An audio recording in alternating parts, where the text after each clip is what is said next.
semua, balik lagi di Ngobras, ngobrol asik santai. Kali ini kita akan ngobrol bareng sama seseorang yang mempunyai perjalanan yang luar biasa, yaitu menjadi penghafal Al-Quran. Gak usah lama-lama, langsung saja kita sapa tamu kita hari ini. Halo Kak, apa kabar? Alhamdulillah, saya baik. Boleh perkenalkan namanya dulu? Iya, nama saya Mas Ruro, saya dari Desa Karangrowo, Kecamatan Wonosalam, Kabupaten Demak. Ini enaknya dipanggil Kak Mas Ruro apa Mbak Mas Ruro ya? Biasanya dipanggil apa? Mbak aja. Mbak Mas Ruro apa Mbak Mas gitu aja? Mbak Mas saja. Oh, Mbak Mas saja biar lebih singkat. Kalau boleh tahu Mbak Mas ini menghafal Al-Quran, ya? Itu mulai menghafal Al-Qurannya tuh dari kapan? Dari lulus SMA, berarti sekitaran umur berapa ya itu? Umur 17-18 kayaknya. Kenapa kok Mbak Mas itu ngambilnya waktu lulus SMK? Kenapa nggak waktu lulus SD? Soalnya kan di era zaman sekarang, kebanyakan rata-rata kan minimal, ya nggak minimal juga sih, standar sekolahan sekarang kan harus minimal 9 tahun. Kok 9 tahun? 12 tahun. Ya 12. Ya makanya saya mikir masa cuma SD aja, masa cuma 6 tahun aja gitu, mikirku saya waktu itu saya seperti itu. Kayaknya tuh kok singkat banget ya pendidikanku, makanya harus meneruskan ke sampai SMA. Oh gitu, berarti udah ada minat dari SD? Ada, kalau minat dari SD sebenarnya ada, kayak punya ketertarikan kayaknya enak ya, bisa ngaji tanpa mushaf gitu, kayaknya enak gitu loh. Kalau boleh tahu Mbak Mas Ruro ini hafalannya di rumah apa di pondok? Di pondok, awalnya di pondok, terus karena ada problem, ada masalah, akhirnya untuk melanjutkannya di rumah. Terus kan di rumah sama bude aku, yang kebetulan juga beliau seorang hafidzah juga. Iya, itu awal mondok itu emang niat mau menghafal apa sebelum menghafal udah mondok? Mbak Masnya? Sebelum menghafal maksudnya gimana? Kok? Kan Mbak Mas Ruro kan itu hafalan Quran ya, kan lulus SMA. Nah itu mondoknya itu dari sebelum hafalan apa waktu hafalan? Sebelum hafalan udah di pondok. Sebelum menghafal kan udah di pondok. Aku lulusan SMP yang emang di yayasan pondok juga, di Darul Ulum ini juga. Oh, jadi alumni sini juga ya, Mbak ya? SMP-nya kan di sini. Waktu dari SMP itu udah nyicil sedikit-sedikit apa emang pure belum hafalan? Pure belum sama sekali, nggak ada nyicil-nyicilan karena emang kan waktunya sangat-sangat gimana ya? Tahu sendiri lah, masih anak-anak tuh belum bisa konsisten gitu sama waktu, masih suka main-main, masih suka gosip sana sini, kayak belum dewasa kiranya untuk melangkah ke jenjang menghafal gitu. Pernah nggak sih Mbak Mas Ruro itu kan dari SD udah ada niatan tuh ya menghafal. Nah terus waktu SMP atau SMA tuh Mbak Mas Ruro ngerasa udah nggak mau hafalan aja? Pernah itu waktu zaman SMA, karena mikir tuh kayaknya berat gitu, kayaknya nggak akan sanggup, nggak akan mampu gitu kan. Terus akhirnya dari pihak orang tua atau bapak aku tuh kayak bilang kayak gini, masa awakmu gak pengen nyeneng kayak bapak, ngono kan.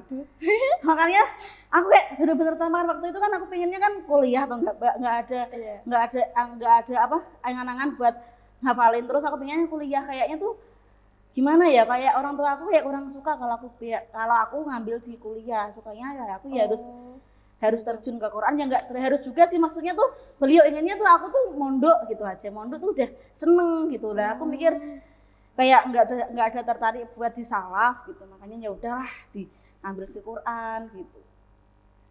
Itu Mbak Mas Ruro di pondok berapa tahun hafalannya? Di pondok apa sampai di rumah tadi hitungannya? Di rumah, di pondok aja. Sampai berapa tahun waktu menghafalnya? Di pondok itu dari tahun 2000 berapa ya? Aku lulusan tuh tahun 2019, berarti 19, 20. Jelang 2 tahun kayaknya. Itu disuruh orang tua di rumah. Maksudnya disuruh orang tua lanjut hafalan kan aku asalnya kan di sini, di MU sini kan. Terus ada problem, ada masalah kan. Akhirnya minta pindah lah. Terus aku sempat pindah itu ke Genuk, di Pondok Genuk sana, Semarang. Akhirnya di sana sampai tahun berapa kan tadi dulu sempat ada corona kan. Iya, iya. Nah, di pondok aku kan ada yang kena, akhirnya semua santri dipulangkan semua.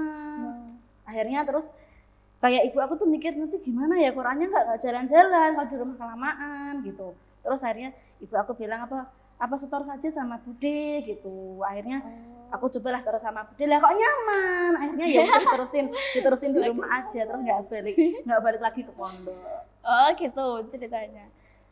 Waktu pertama kali mondok, terus waktu itu kan Mbak Masrurah kan baru pertama kali jadi menghafal Al-Quran. Nah itu gimana rasanya pertama kali setor sama ibu? Deg-degan kayak gimana ya, kayak ya Allah. Kayak nggak gimana ya, deg-degan aja gitu rasanya kayak beneran nggak sih gitu, kayak ya gimana ya, grogi, awal-awal kan grogi deg-degan kayak takut salah pasti ya, tapi ya seiring berjalannya waktu ya bisa santai lah, bisa slow gitu. Menurut Mbak Mas sendiri kan udah ngerasain ngehafal di pondok sama di rumah nih. Itu perbedaan yang paling kerasa tuh apa? Perbedaannya paling kerasa sebenarnya tuh kalau di rumah ngerasa sepi aja sih, karena nggak ada teman ngobrol, paling ngobrol sama bapak ibu. Kalau di pondok kan rame, bisa minta semak-semak sama temannya, aku semain gitu kan. Jadi itu kayak gimana ya, kalau di pondok tuh berjalannya tuh kayak nggak kerasa gitu. Kalau di rumah tuh kayaknya kayak lama banget, jam-jam muter tuh kayak lama banget. Kalau di pondok enggak, kayak cepet aja gitu, waktu sehari di pondok tuh kayak cepet gitu loh. Jadi lebih mudah sama teman-teman ya Mbak ya, kalau masalah menghafalnya. Kayak lebih apa ya, ya tadi bisa minta disemain, bisa sharing-sharing juga gitu. Kalau di rumah berarti hafalan sendiri, ngingat-ingat sendiri, benerin sendiri gitu. Ya, tapi ada ibu juga. Kalau ibu emang benar-benar pas waktu ibu slow, ibu bisa lah untuk nyimain tuh, nyimain tuh ibu bisa. Tapi kan nggak setiap saat. Iya. Karena ya gitulah, ibu tuh pasti ada pekerjaan lain-lainnya. Pernah nggak sih pas waktu di pondok, waktu setor, terus awalnya tuh Mbak Masrurah udah yakin hafal, tapi tiba-tiba di depan ibu tuh ngeblank? Pernah. Itu tuh waktu apa ya, ngeblanknya tuh mungkin karena kan dari setor kan dari Al-Fatihah udah disodorin itu Al-Qur'annya kan. Aku mungkin karena bener-bener fokus sama ayat pertamanya, ayat pojok atas itu, akhirnya aku malah ngeblank, terus akhirnya malah ngebacanya terus ayat selanjutnya. Akhirnya tuh kayak terus dia gitu loh, ibu kan gitu toh, mana loh, masa aku salah gitu, malah dari itu terus kayak ngeblank, terus nggak ada bayangan lagi. Tapi tetap lanjut setor. Ya karena udah ngeblank ya, terus ibu udah besok terus akhirnya disuruh mundur gantian yang lain gitu. Kalau di pondok itu, kalau di pondok tuh biasanya waktu menghafal, waktu setor itu kapan? Waktu di pondok, waktu setor tuh kan sehari ada 3 kali. Nah, itu tuh terserah mau setor pagi, siang atau sore terserah. Tapi yang penting sehari tuh ada setor lah.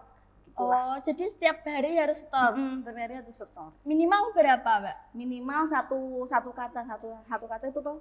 Iya, minimal segitu. Kalau setengahnya nggak boleh? Nggak boleh. Kok ada minimalnya berapa? Oh, gitu. Target Mbak Masrurah tuh berapa tahun hafal Al-Quran? Dulu tuh mikirku tuh mudah, paling cuma 3 tahun bisa rampung, nyatanya enggak bisa, enggak semudah itu. Terus berapa tahun ini udah khatam? Alhamdulillah udah. Berapa ya jalannya, mungkin 5 menuju 6 kalau nggak salah. Lama juga ya Mbak ya? Lumayan lama juga. Tapi Mbak Masrurah ada kenalan orang hafal Al-Quran yang sedikit, sebentar, hafalnya sebentar, berapa tahun, cuma berapa tahun, ada nggak? Ada nggak ya? Ya sebenarnya ada, karena bude aku yang tadi jadi guru itu toh, cuma 3 tahun aja beliau udah bisa kampung, udah bisa khatam gitu. Oh gitu. Ya sebenarnya tergantung otak masing-masing ya. Kalau nggak otak ya mungkin ke kecerdasan, jadi juga kan kesehatan fisik juga. Kalau sering sakit juga nggak bisa kan untuk kan nggak bisa dipaksa. Itu waktu di pondok kalau store itu gurunya beda-beda apa sama? Sama. Dari juz 1 sampai juz 30 sama? Sama. Nggak beda? Enggak. Jadi 3 waktu itu di satu satu itu? sama setor sama beliau, terus murojaah juga sama beliau gitu. Itu Mbak Masrurohnya ke rumah beliau apa ke rumah beliau. Jadi keluar pondok gitu? Keluar pondok. Rumahnya satu kompleks sama pondok? Satu kompleks satu desa tapi nggak satu kompleks. Deket apa jauh? Lumayan deket, nggak jauh. Tantangan terbesar Mbak Masruroh waktu di pondok itu apa? Waktu menghafal, tantangan terbesar? Tantangan tuh kayak apa ya, maksudnya kayak ujian gitu. Iya. Aku di suara aku nggak tahu tuh waktu di pondok emang nggak mungkin salah pola makan atau gimana ya nggak tahu ya. Kayak tuh baru di pondok 3 hari itu suara udah hilang, kayak nggak bisa ngomong gitu loh. Kayak suara tuh kayak serak terus akhirnya habis gitu, akhirnya suaraku tuh habis. Kayaknya tuh itu yang bikin bener-bener itu yang ngebuat aku akhirnya bener-bener kayak mau nyerah gitu. Ya Allah, masa gini terus, mana suara aku? Kayaknya tuh kayak aku nggak bisa lanjut gitu loh. Kapan rampungnya, kapan katanya kalau suaranya kayak gini terus. Itu sering banget suaranya habis. Waktu di pondok emang cobaannya itu, tapi waktu di rumah alhamdulillah nggak ada ujian di pita suara. Alhamdulillah kalau di rumah tuh suaranya ada terus, nggak ada masalah sama pita suara gitu. Berarti mungkin lebih nyaman di rumah juga ya, Mbak ya? Ada rasa nyaman juga waktu di rumah. Karena kalau di rumah tuh kayaknya tuh nggak pernah sakit gitu. Jadi kalau di pondok tuh dikit-dikit kayak meriang, entah sakit kepala, badan nggak enak tuh. Kalau di pondok tuh ada aja penyakitnya gitu. Kalau di rumah alhamdulillah semuanya berjalan lancar, nggak ada apapun kesakitan kayaknya nggak ada. Ya mungkin karena dirawat orang tua juga, diperhatiin orang tua, mungkin karena itu. Makanannya juga kan juga terjaga mungkin ya, nggak kayak di pondok kan mungkin sembarangan. Iya, kalau di pondok KPP kan air apapun kan bisa masuk. Iya, kalau di rumah kan enggak.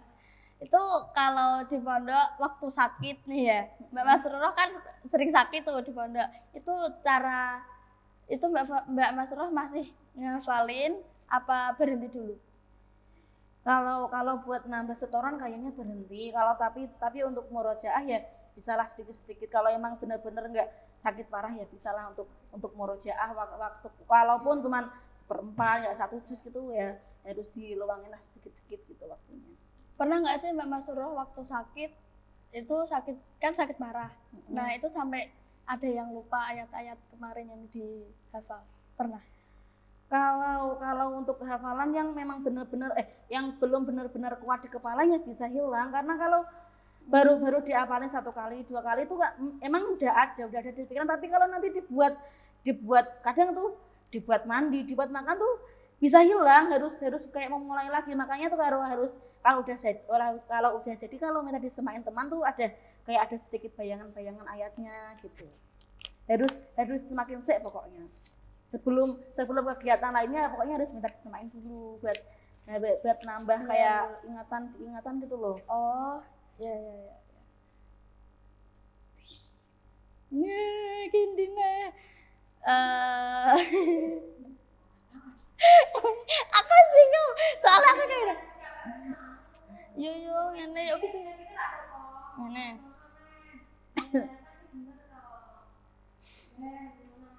di kaki ya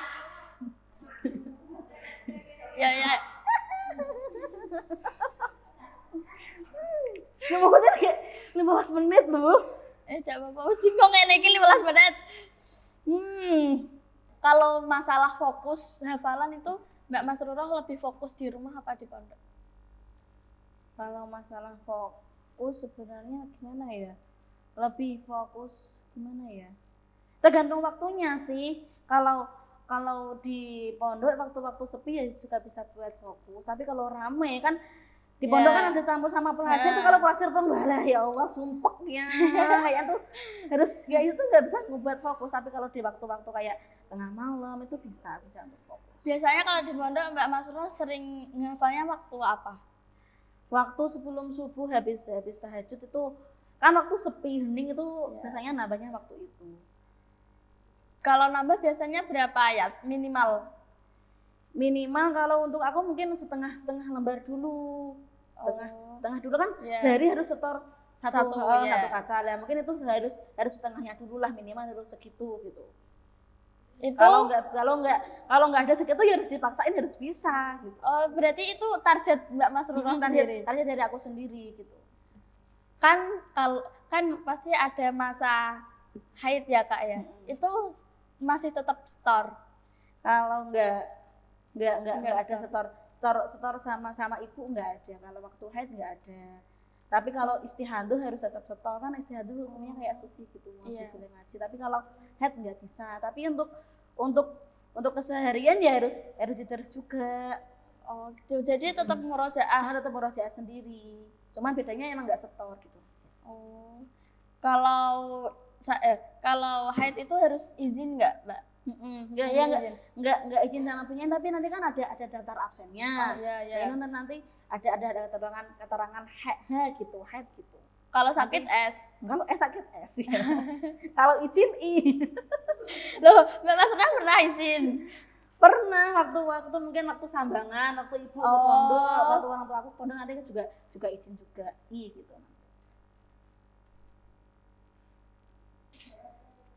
Kalau menjaga fokus di rumah itu Mbak Masrurah gimana caranya menjaga fokus di rumah? Tapi kalau di rumah aku kan sepi, nggak ada saudara-saudaraku karena saudara kan udah pada nikah. Jadi di rumah tuh adanya cuma aku sama orang tua aku. Jadi ya selalu sepi. Cuman gangguannya emang HP-nya harus diumpetin dulu kalau mau deres tuh. Kalau ada HP tuh pasti kurang fokus juga. Tapi itu Mbak Masrurah sering itu main Mbak Masrurah sering ngerasa males kalau sering ngerasa males sih enggak sih, tapi kalau sering kayak ada pikiran suntuk kayak gitu paling kalau emang udah frustasi nggak mau pikiran nggak encer-encer gimana nggak masuk nanti juga udahlah harus diselingi dulu mungkin untuk apa makan atau apa pokoknya ditutup dulu mushafnya kita di pikirannya direfreshingin dulu. Itu kalau di rumah juga setiap hari Mbak Masrurah harus punya target. Setiap hari sama harus satu sama seperti di pondok. Emang tak buat sama lah, tapi kalau bisa lebih ya alhamdulillah, cuman akunya belum bisa untuk sekali setor bisa sampai 2 kaca 1 lembar itu belum bisa lah. Kalau setor itu ngulangin dari awal nggak sih Mbak? Maksudnya gimana? Kalau setor hafalan itu harus ngulangin dari awal nggak sih? Nggak. Setor hafalan enggak? Iya, enggak. Maksudnya yang udah disetorin kemarin, iya, disetor lagi nggak? Kalau untuk nambah enggak, tapi kalau untuk murojaah harus disetorin lagi. Kan murojaah itu minimal 1/4 tuh kayak 5 kaca itu 1/4 minimal segitu kalau untuk setor murojaah itu. Itu berarti waktu kan kalau di pondok kan setiap hari kan ada 3 kali tuh ya. Itu berarti ada waktu di mana murojaah? Ada. Semisal nanti kan di pondok kan ada 3 kali. Kalau semisal pagi udah setor hafalan nambah ya udah yang 2 kali ini dibuat. Berarti siang sama sore dibuat murojaahnya, dibuat setorannya gitu, setoran tulisan gitu.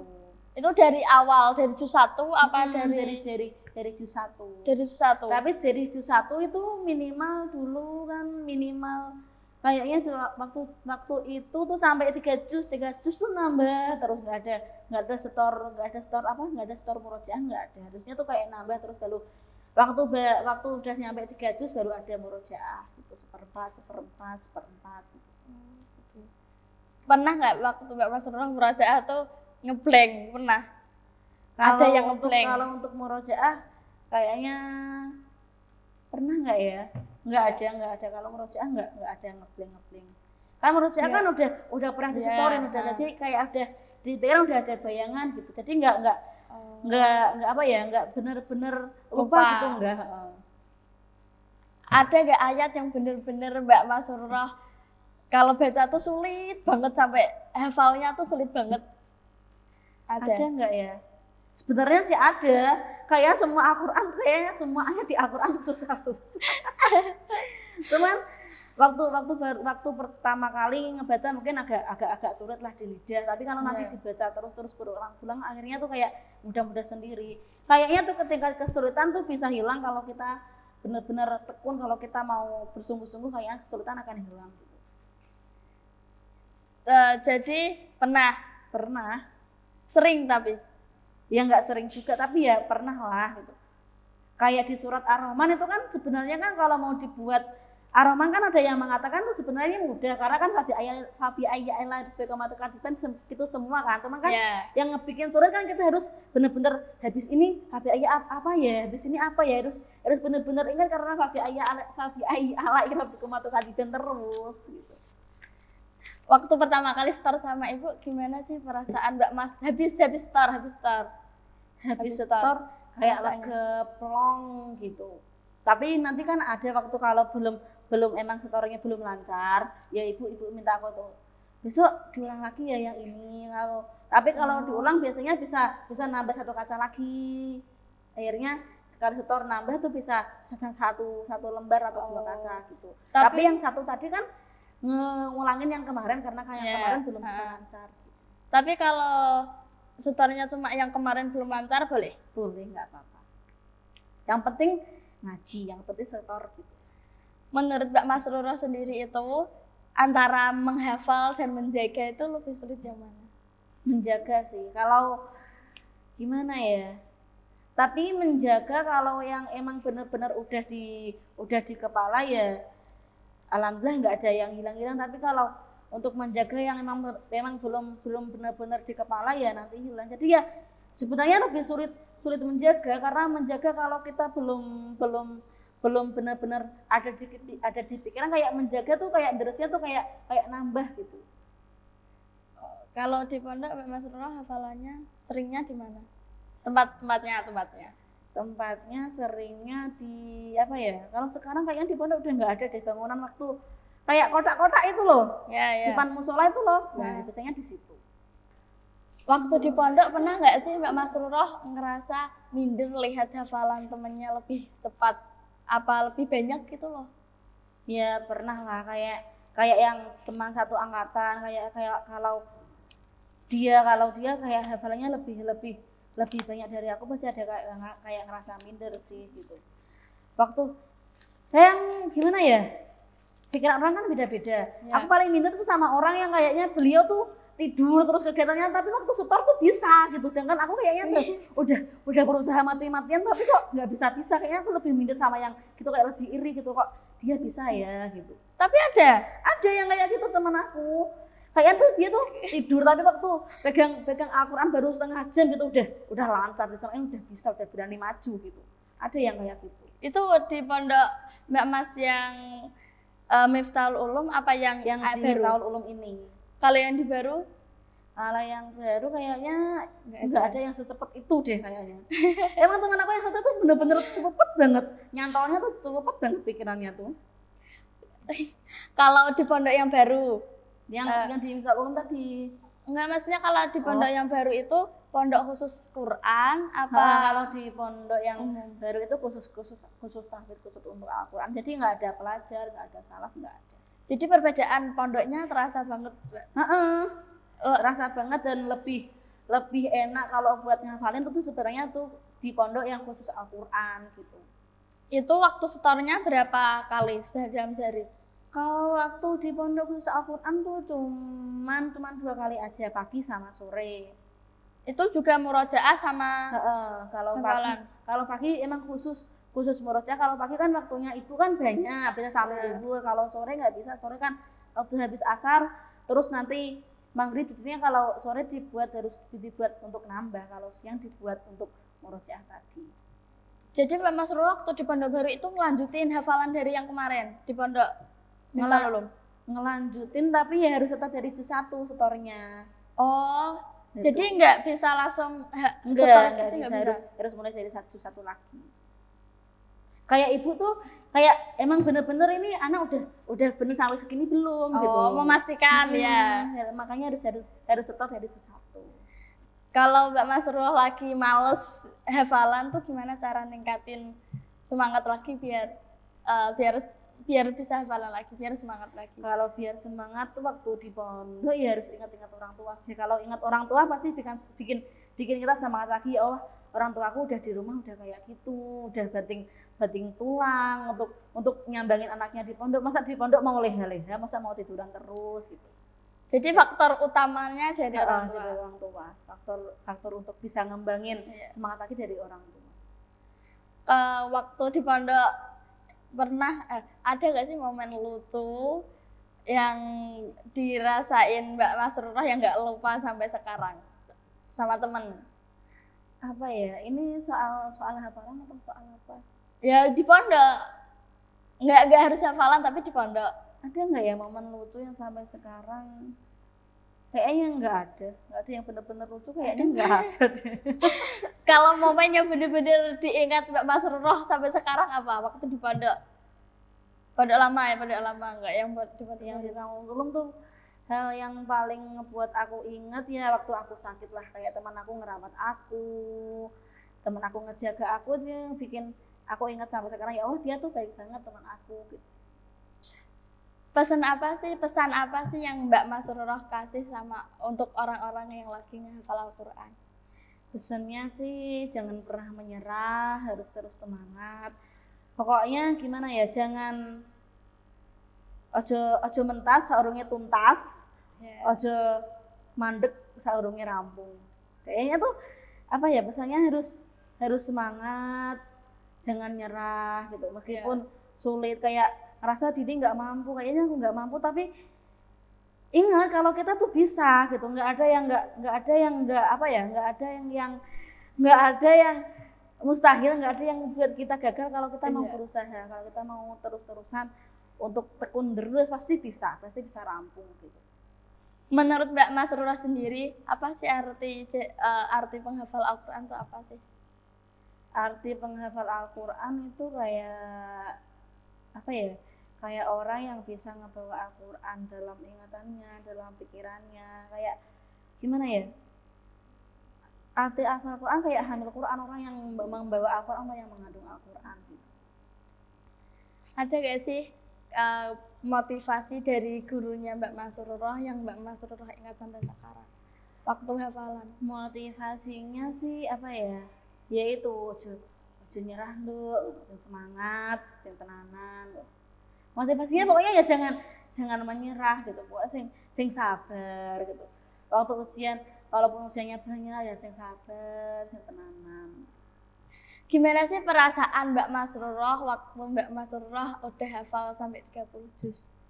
Perasaannya kayak terharu gitu. Ya Allah, aku nggak nyangka aku bisa selesai gitu.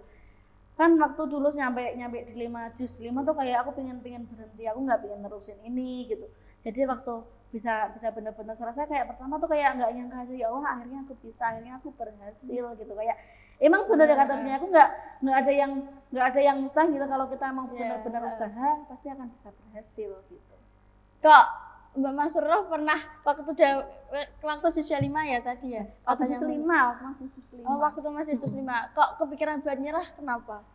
Ya itu tadi, kayak kan tadi ada masalah di pita suara aku, kayak tuh kayak nggak bisa lanjut gitu. Masa baru ngaji 2 kali setor suara udah habis, kayaknya tuh kayak kalau kayak gini terus kayaknya tuh aku nggak bisa gitu, nggak bisa lanjut gitu. Karena aku waktu segitu tuh kayak gitu, aku udah berbagai macam jenis obat yang aku konsumsi, kayak udah sarannya orang udah itu di apa makan kencur gitu. Aku udah makan kencur, udah makan bawang merah, tapi nggak ada efek sama sekali, nggak ada apa ya, nggak ada perubahan, masih aja kayak gitu. Jadi itu alasan utamanya Mbak Masrurah. Alasan utama aku pengen berhenti karena di pita suara aku itu. Tapi waktu di rumah pernah ngerasa pengen nyerah juga, pengen berhenti? Itu di rumah alhamdulillah nggak ada. Kan ada orang tua yang selalu kayak bikin semangat gitu, ada kan punya adikku juga, jadi sama adikku kayak bisa benar-benar untuk membuat aku kuat gitu. Iso nduk, gak mungkin gak iso gitu. Kalau emang waktu capek ya udah istirahat dulu, nggak apa-apa gitu. Waktu mau istirahat ya udah pikirannya dibuat tenang aja gitu. Kalau udah pikiran suntuk kok dipaksa, yang dia kan semakin suntuk gitu. Nggak bisa masuk malah. Harus ada jedanya, harus ada refreshingnya gitu. Mbak Masrurah Hafalan di rumah itu dari juz berapa? Hafalan di rumah waktu juz berapa ya? Juz 10 kayaknya, 10 atau 11 gitu. Itu berarti lanjut sama budenya Mbak Masura langsung. Itu Dari juz 11 sampai 30 hanya ke budenya Mbak Masura. hanya ke situ, nggak ada yang lain. Nggak pernah ke guru-guru lain, nggak pernah. Nggak pernah. Kan katanya kalau menghafal Al-Qur'an tuh harus satu kali sanad ya gitu, harus dirampungin. Kalau emang udah rampung mau cari sanad yang lain ya nggak apa-apa gitu. Oh, gitu. Oke, terima kasih buat Mbak Masura yang udah mau luangin waktunya sebentar untuk kesini. Dan terima kasih juga untuk teman-teman yang udah nonton karena meluangin waktunya juga buat nonton. Aku Adiatul Lamiah, pamit dulu, sampai jumpa di podcast selanjutnya. Bye-bye.